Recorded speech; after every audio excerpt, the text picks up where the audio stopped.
This is the Horse Radio Network. This is episode 76 of the Wisdom by WESA show on the Horse Radio Network. I'm Mike Donnell. And this is Sofia Yagela. Welcome to Wisdom by WESA on the Horse Radio Network.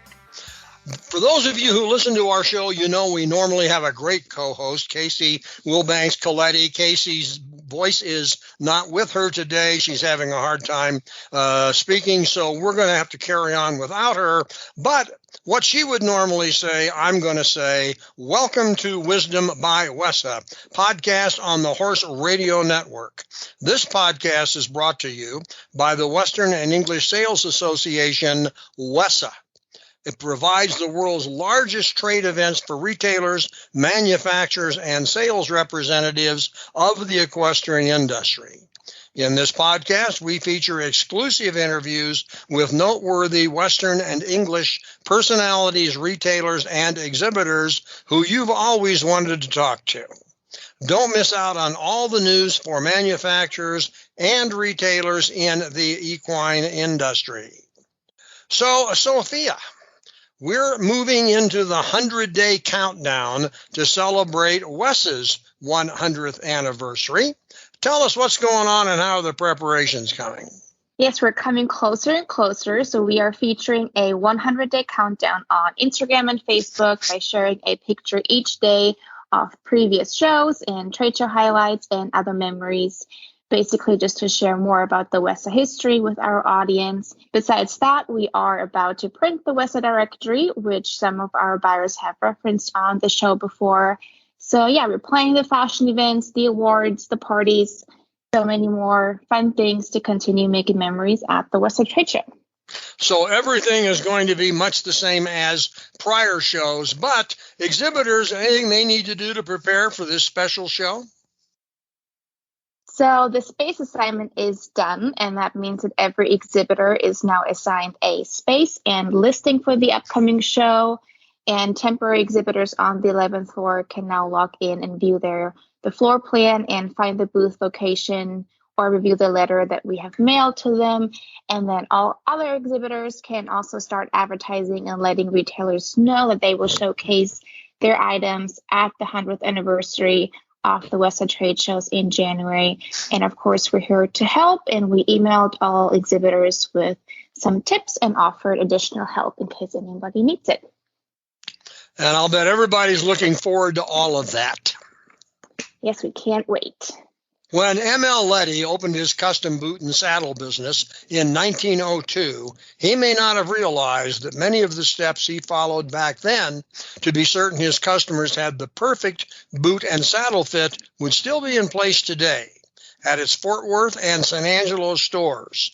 This business is about to celebrate its 100th anniversary. His great-grandson, Jim Franklin, and the company's vice president and general manager, Mark Dunlop, join us to reminisce a bit and also talk about the next 100 years. If you want to learn about horsemanship, learn from the best. Debbie Roberts-Laux, daughter of the famed horse whisperer Monty Roberts, has learned horsemanship at her father's side and now hosts the Horsemanship Radio Show, posted on the Horse Radio Network. That's on the 15th and the 30th of every month.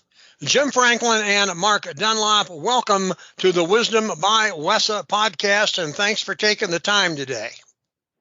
You're welcome. Thank you for having us.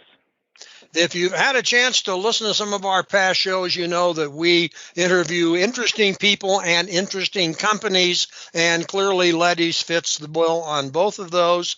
You share something with WESA, and that's the fact you're both approaching your 100th year in business. We won't talk about WESA's, we'll talk about yours. Back when Leddy decided to get into the boot and saddle business, because there's some interesting history there. there. Want to move into the present and then talk a bit about the future. Jim, I'm sure you have a family perspective on it. Mark clearly has a business perspective. But let's kind of go back to the beginning and talk about it got started, Fort Worth, San Angelo, to where you are today, which is a jump of 100 years, but let's shorten it as we can. Well, the short version is M.L. Leddy was a cotton farmer and started working with saddles and then eventually boots in 1922 and decided that was a whole lot better way of making a living than working the cotton fields. And a few years later, moved the store to San Angelo, and that is still where we make our boots today. And we are continuing to make our saddles here in the Fort Worth stockyards. And when did roughly, how long have you had the two stores? About 95 years in San Angelo, not the exact location, and the Fort Worth location since 41. Okay.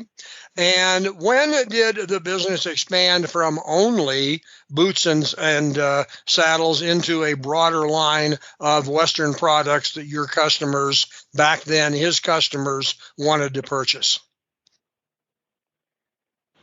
Mark, you may be able to answer that better than I can. Yeah, I think that what you'll find when we moved to San Angelo, actually in 1936, they moved there because they wanted to move into an area that had more population. Originally opened in Brady, Texas, moved to Menard, Texas a few years after moving out of Brady, and went to San Angelo in 1936. And I think at that point is when they decided they could venture into more products than just handmade boots. They added hats and clothing items, belts, buckles, and things, much like we do today, only we're in a much larger position now than we were at that time. But that's when they began to expand into other products.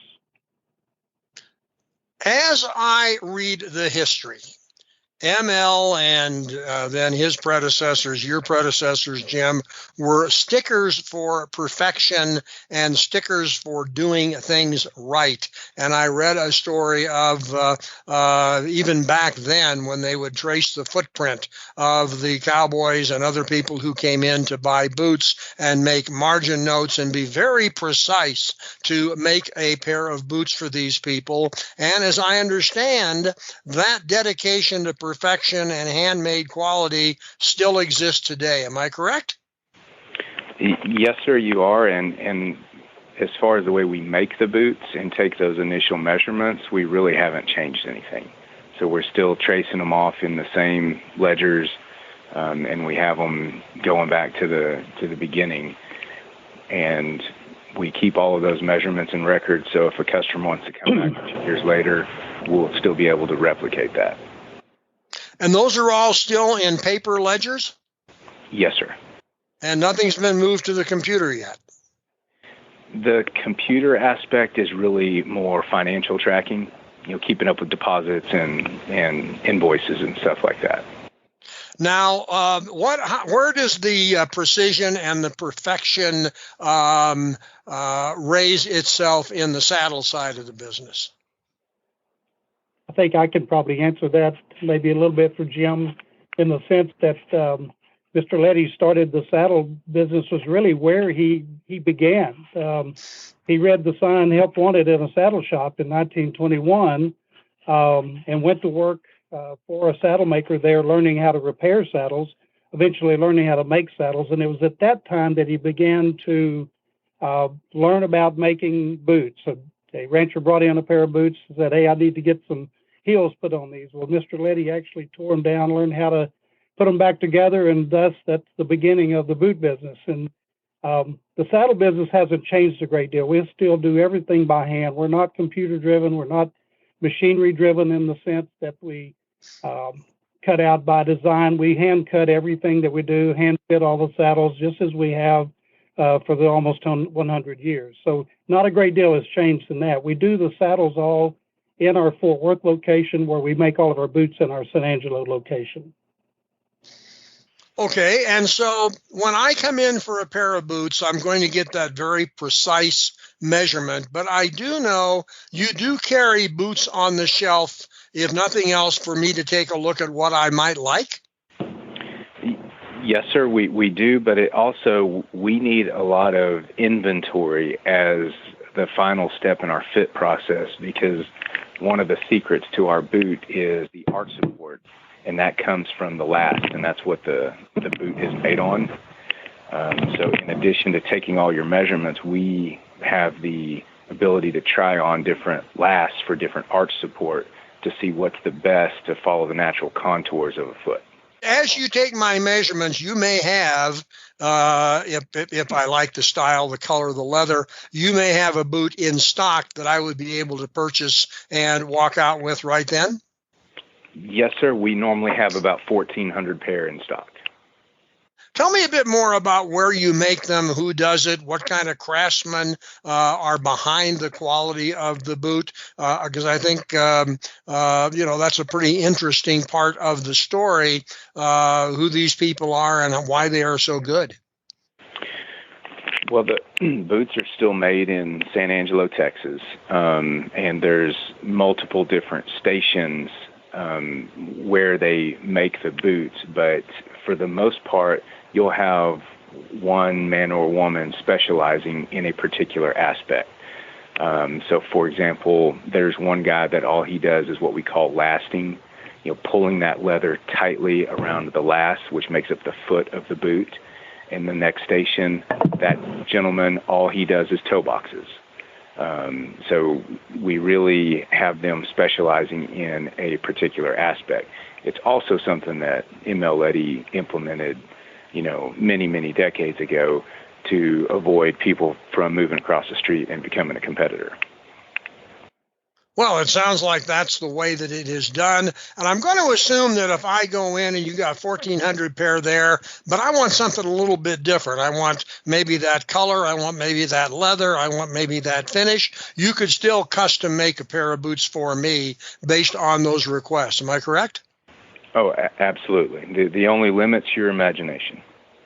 Well, and I think that's a great way to sell a custom product. Now let's move up a little closer to the future. You've got two stores. You've got one in Fort Worth and a great district there. You've got one in San Angelo. Has there ever been thought to expanding, or is the company pretty happy with the volume it can get out of two stores?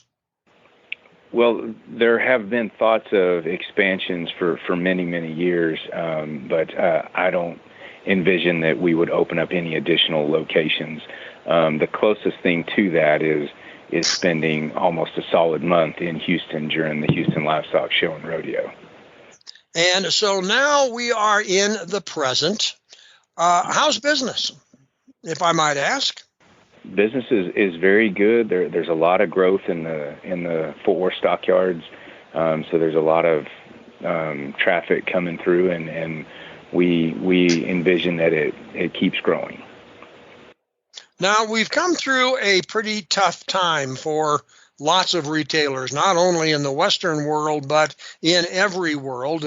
We came through a period of COVID when a lot of stores could not open. We're now in a position where there are some stores open, but they have a hard time finding staff, and even that staff and the companies may have a hard time finding either finished product for inventory or raw material. Tell us how that is at Leddy's. Well, I'll touch on the boot production aspect, and then I'll let Mark elaborate on some of the other areas. From a boot standpoint, we've always had challenges finding people that want to basically dedicate their careers to learning a craft. So we haven't seen any change pre or post-COVID as far as recruitment from a manufacturing standpoint. That's always been a challenge. As far as the way it's impacted us from a business standpoint, we had about a 12-month backlog. So, new orders coming in, we were quoting about a year. So in a sense, we had a somewhat of a silver lining that we've been able to bring that down. So if you're a proven fit, now we're quoting about 8 months and 10 months for a new measure. So there's actually been some benefits for us. Thanks for the COVID question, by the way. We always love that one. That's the way everybody has to think these days. But I will tell you, we were very fortunate, as Jim just described. We had a great backlog of boot production, but going through a few weeks and months of slowness, even closed for a period of time, we weren't able to really fill the pipeline unless we could be here to do our job. So we were able to replenish that boot inventory level that we needed in our production line, and that's where Jim stepped in and really did some great things there to get our production back in place. We didn't lose any employees through that. We did not release anybody. We kept everybody employed the whole time. Thus, we did not run into the problem of trying to rehire or replenish our employees. So we've been very fortunate that business is great. We're in the most wonderful location in the world to be in the Western Wear business. This is the location of all things Western is the Fort Worth Stockyards, and it could not be a better time for us. A lot of events go on here. We were fortunate enough in 2020 to have the National Finals Rodeo in Arlington.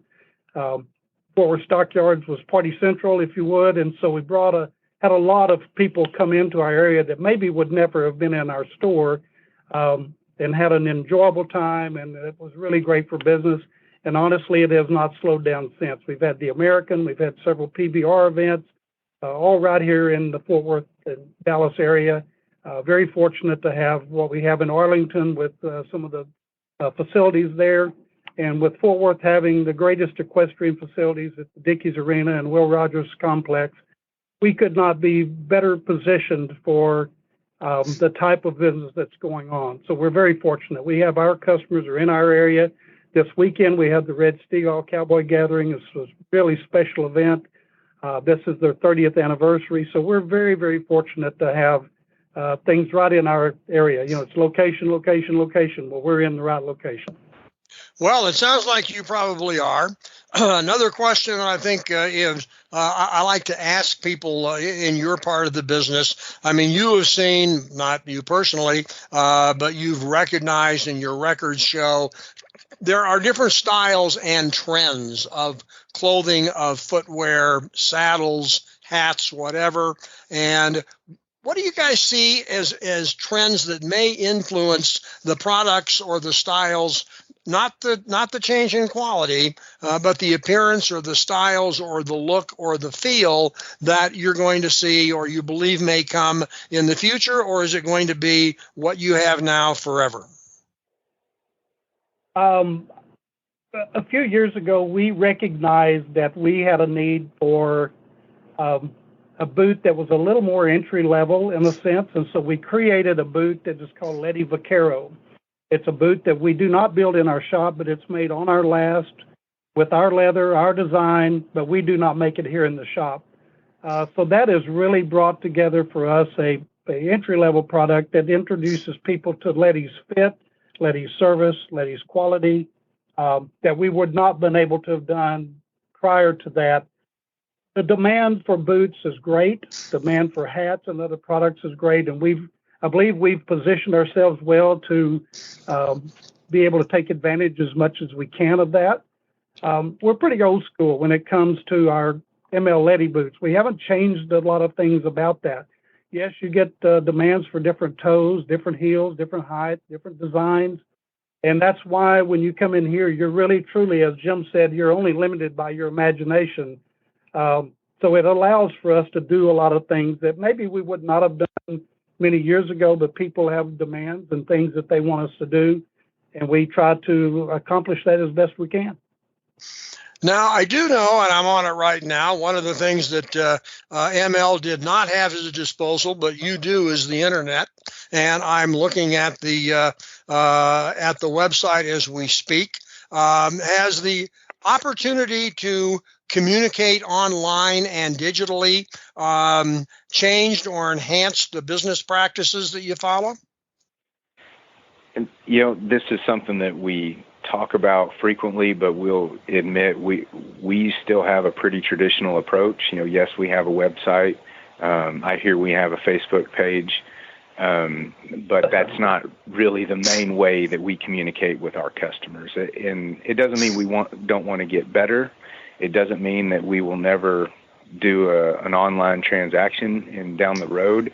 But the core of the business with custom boots, saddles, custom apparel, it's not going to be an online transaction, because the customer needs to come in and get measured and pick out the leathers or the fabrics for a sport coat and really decide exactly what they want. And we don't see that, that's going to be replaced with e-commerce. So let's say I'm a customer. I'm here in Colorado.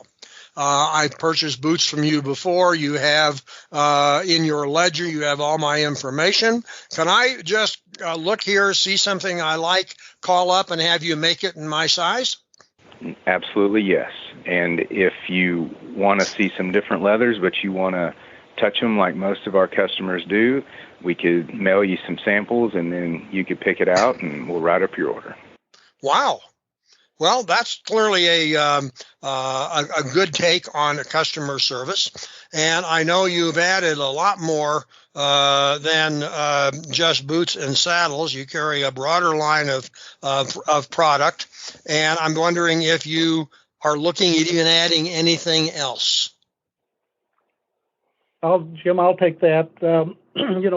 We do spend a great deal of time at markets. WESA has certainly been a wonderful addition to us. We've gone to WESA for many, many years, probably 40 years. I don't know, maybe longer.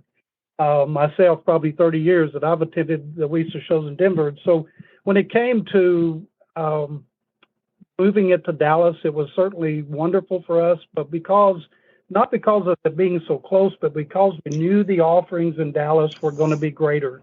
As I've heard in some of the other interviews that you've done, I think a lot of people are really pleased with the idea of coming to Dallas and getting the opportunity to see other products besides just what they see in our Western wear industry. That is one of the things that we've done for many, many years. We go to New York to market. We've been to Chicago to market, to Las Vegas to market. So we search for products that not everyone else has. We create and design merchandise for our store. We find manufacturers who will do the little tweaks and the changes to the product that we want.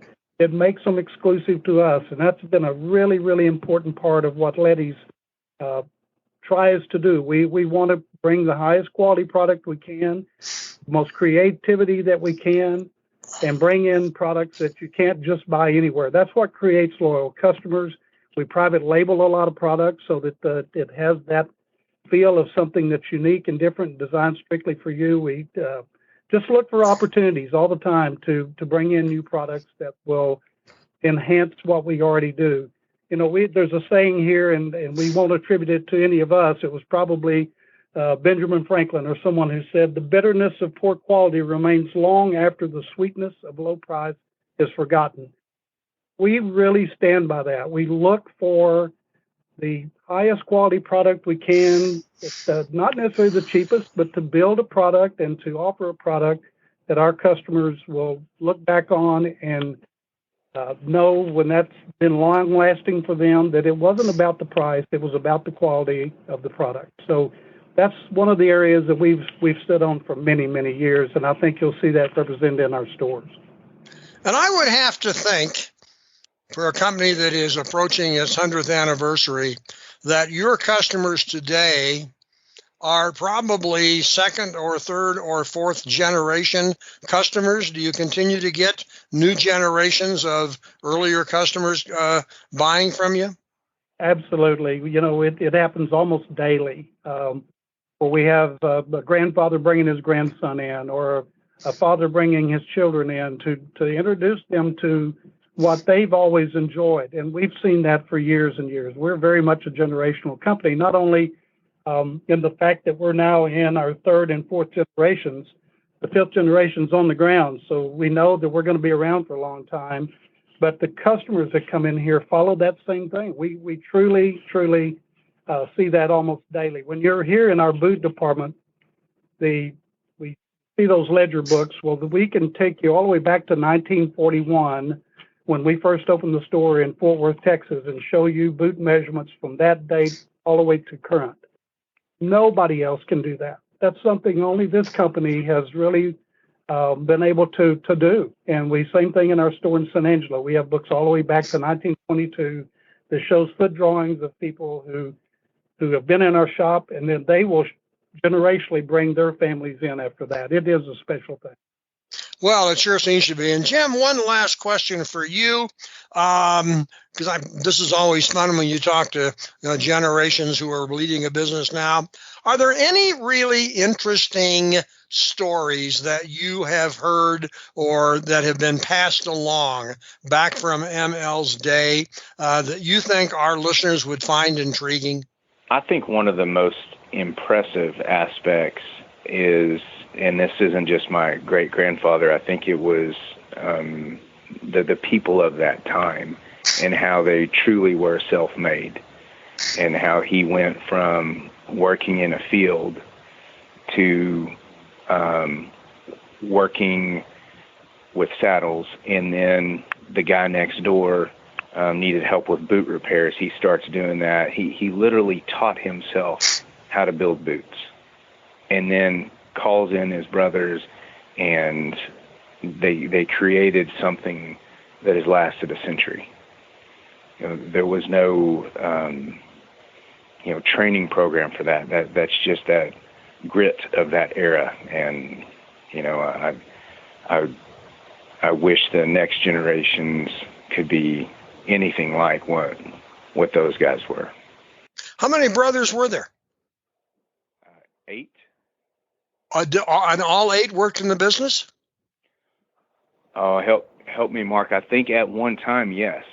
Yes, that is correct. In the early years, they all worked in the Brady and Menard areas.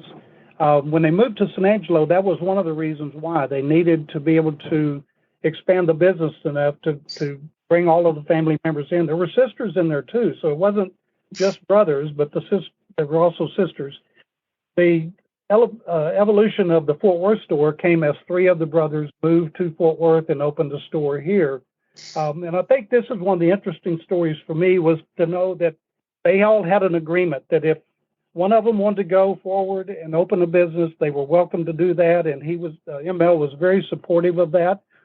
But in the event that they ever decided to close their business or to sell it, he had first opportunity. And so that's really how the Fort Worth store came to be, is that Frank Leddy, his brother, and 2 other brothers moved up here, opened the store. And at the time they were ready to sell it, the ML Leddy family bought it back. That was part of the agreement. And so they were fortunate enough to do that. And I think that's kind of an interesting point of the whole story. One other thing I want to remind us of is Wilson's father, Jim's grandfather, was Jim Franklin. That is Jim that you were talking to on the phone there. That's his grandfather. And so we went from ML Leddy to Jim and his 2 brother-in-laws to Wilson Franklin, to one day will be Jim Franklin and Jocelyn Bigness, which is his sister. It's a generational company that will really stay in the family. And I think that's what's really important about what we've been able to accomplish here over the years. It's just been really a wonderful experience.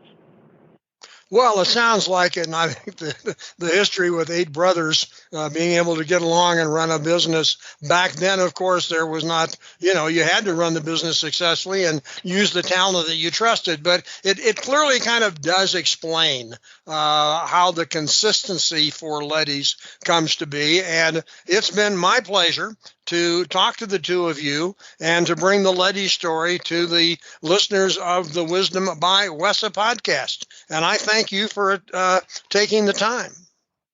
My pleasure. We appreciate you, Mike. If you have feedback on the show, we'd love to hear it. There is a contact link on the Wisdom by WESA website. And of course, the Wisdom by WESA show will be published on the 15th and 30th of every month. You can listen on your most favorite podcast players. You can also listen on the Horse Radio Network app on iOS or Android phones. Just search Horse Radio Network in the App Store. It's free and it's easy to use. Be sure to visit all the great shows on the Horse Radio Network at www.horseradionetwork.com. WESA, where the industry meets.